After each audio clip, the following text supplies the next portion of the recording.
మీరు చెప్తుంటే నాకు అర్థమైంది. బేసికల్‌గా ప్లాస్టిక్ వాడొద్దని నేను క్యాజువల్‌గా మా ఇంట్లో డిస్కస్ చేస్తున్నా. ప్లాస్టిక్ వాడొద్దని చెప్తారు. పేపర్స్ మంచిగా వాడండి అని చెప్తారు.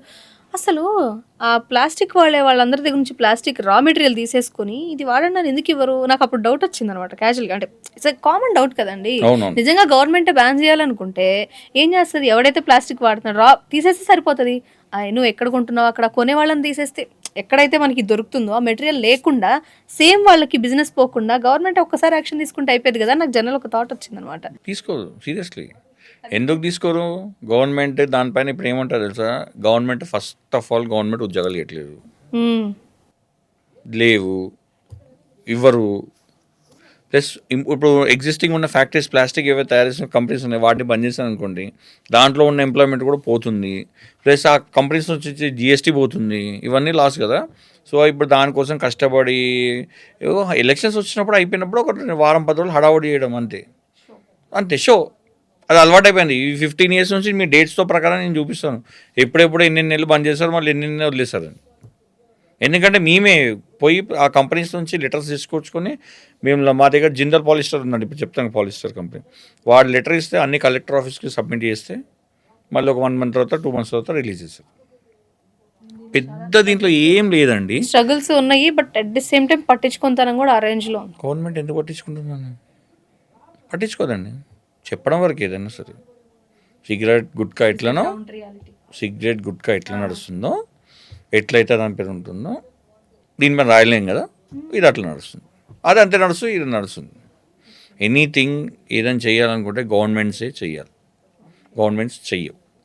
సో అడ్వాన్స్ మెషినరీ అయితే మీ దగ్గర కన్ఫర్మ్గా దొరుకుతుంది. ఈ పిచ్చి రా మెటీరియల్ మీరు ట్రై చేద్దాం రా అనుకుంటున్నారా? మెటీరియల్ మీరు అంటే లైక్ మెషినరీ మీ దగ్గర ఓన్లీ మెషినరీ కాకుండా ఇంకేమైనా ట్రై చేద్దాం మిషనరీ ఉంది మేడం, రా మెటీరియల్ యూనిట్స్ కూడా ఉన్నాయి. అండ్ మీకు నియర్ బైలో ఇప్పుడు చాలా అయిపోయాయి. ఎవ్రీ 50 kilometers 100 kilometers మీకు ఒక రా మెటీరియల్ అవైలబిలిటీ ఉంది. మన 2 స్టేట్స్లో అయితే అవైలబిలిటీ ఉందండి, 100% ఉంది. అది ఇస్తాం.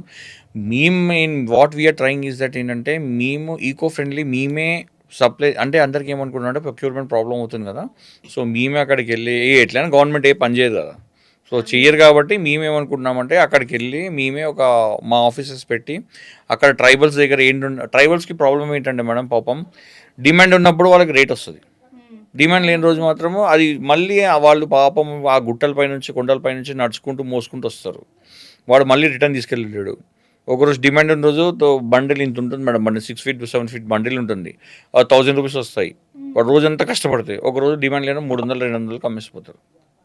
సో మేమేమనుకుంటున్నామంటే ఒక ఆఫీస్ లాగా పెట్టేసి ఫిక్స్డ్ ప్రైసెస్ ఇచ్చి వాళ్ళకి వేజెస్ కరెక్ట్గా వాళ్ళకి వర్కౌట్ అయ్యేలాగా వచ్చి మేమే అక్కడ ఆఫీస్ పెట్టి గోడౌన్ పెట్టి అక్కడ నుంచి హైదరాబాద్ తీసుకొచ్చి మేమే సప్లై చేసి అవేర్నెస్ తీసుకొద్దామని చెప్పేసి అనుకుంటున్నాం. We're doing the program next. ఓహో, మీ నెక్స్ట్ స్టెప్ ఇప్పుడు చేసేది అదే. మీ మిషన్స్ కూడా ఏంటంటే ఆల్రెడీ మేము ఇచ్చిన మిషన్స్ ఎగ్జిస్టింగ్ మిషన్స్లో కూడా ఏం మార్చకుండా ఆ మిషన్స్లోనే ప్లేట్స్ చేయవచ్చు. ఓకే, ఇబ్బంది ఏం లేదు. దానికి దీనికి సెపరేట్ మిషన్ ఉండడం అనేది అసలు సేమ్ మిషన్ మెషినరీ అదే. ఈవెన్ రా మెటీరియల్ కూడా మీరు ట్రై చేస్తున్నారు. మేము అదే అంటున్నాం, మీ ప్రాబ్లమ్ సాల్వ్ కావాలంటే దీనికి ఏంటంటే మేమే ఇనిషియేట్ తీసుకుంటున్నాం. మేమే అక్కడికి వెళ్ళి మేమే పెట్టి వాళ్ళకి మినిమం ప్రైస్ ఇచ్చేసి వాళ్ళకి రెగ్యులర్ ఇన్కమ్ వచ్చేలాగా వాళ్ళకి బాగుంటుంది. ప్లస్ మాకు రెగ్యులర్గా రా మెటీరియల్ అవైలబిలిటీ ఉండి ప్లేట్ చేసే వాళ్ళకి ఉంటుంది, వాళ్ళ సప్లయర్ కూడా ఉంటుంది. సో ఎండ్ కస్టమర్ చేయాలంటే మేమే ఇనిషియేట్ తీసుకోవాలనుకుంటున్నాం. రాకేష్ గారు చాలా మంచి డెసిషన్ తీసుకున్నారు. అందరు చెప్పేవాళ్ళు ఉన్నారు కానీ చేసేవాళ్ళు లేరా అంటే చెప్పడంతో ఆగిపోతారు అనే పాయింట్లో ఉన్నాను. సో మీరు ఇలా చెప్పడం నాకు చాలా హ్యాపీ అనిపించింది. సో నెక్స్ట్ స్టెప్ ఏంటి? దానిలో ఇంకా మంచి పోడ్కాస్ట్లో మీకు 100% దీని వీడియోస్ ఇస్తాను మేడం. మీకు చెప్పడమే కాదు చూపిస్తారు, 100% చూపిస్తారు. Nice, thank you so much. And ఇంత అసలు ఫేక్ అని మీరు క్రోర్స్లో చెప్పినప్పుడు నాకు బ్రెయిన్ ఫ్రీజ్ అయిపోయింది ఒక్క సెకండ్. ఇంత పెద్ద మాఫియా ఎవరేం చేయలేంది, మళ్ళీ ఎవరేం చేయలేరండి. సైలెంట్ పాయిజన్ లాగా అయిపోయింది. ఇది ఇంత ఘోరమా? hundreds of crores of money అండి కదా. మనకి చూస్తే ఫిగర్స్ చిన్నగా అనిపిస్తాయి, 50,000 70,000 అనిపిస్తుంది. బట్ అంతా అక్యుములేట్ చేస్తే it's more than hundreds of crores of money అండి. స్మాల్ స్కేల్ బిజినెస్ చెయ్యండి అని ఫ్యామిలీలో బాగా మోటివేట్ చేస్తారు. వాళ్ళు వెళ్ళి ఇలా ఫేక్ వాటిలో పడి. మన ఇండియన్ ట్రెడిషన్స్లో ఒకటి ఉంది, ఎందుకు వ్యాపారాలు ఉద్యోగం చేసుకుంటే మైట్ బి వాళ్ళు చూసుండొచ్చు ఇట్లాంటి మోసాలు, అందుకోసం అని చెప్పి అంటారు ఇవన్నీ ఎందుకురా వెళ్ళి జాబ్ చేసుకో ఎస్ అంటారు. అంతే. బట్ అదర్ కంట్రీస్లో ఏంటంటే కొంచెం వాటిపైన నియంత్రణ ఉంది. ఏమైనా జరిగింది అనుకుంటే నెక్స్ట్ రిపీట్ కాకుండా చూసుకుంటారు కాబట్టి వాళ్ళు మంచిగా బిజినెస్ చేస్తున్నారు, అడ్వాన్స్డ్ అవుతున్నారు. ఇండియాలో ఎంప్లాయ్మెంట్ ఇస్తామని చెప్పి ఎలక్షన్స్కి వెళ్తారు, ఎంప్లాయ్మెంట్ ఇవ్వరు. మన వాళ్ళు ఇంట్లో వాళ్ళు ఏమంటే బిజినెస్ వద్దు, జాబే చేయి అంటారు. సో యూత్ ఏం చేస్తుందండి? జాబ్ లేదు, బిజినెస్ ఇచ్చే గవర్నమెంట్ జాబ్ ఇవ్వదు. ప్రామిస్ అయితే ఎలక్షన్కి జాబ్ ఇస్తా అంటారు, వాళ్ళు జాబ్ ఇవ్వరు. ఇంట్లో వాళ్ళు జాబ్ చేసుకోమంటారు, బిజినెస్ చేయొద్దంటారు. మరి యూత్ ఏం చేస్తుందండి?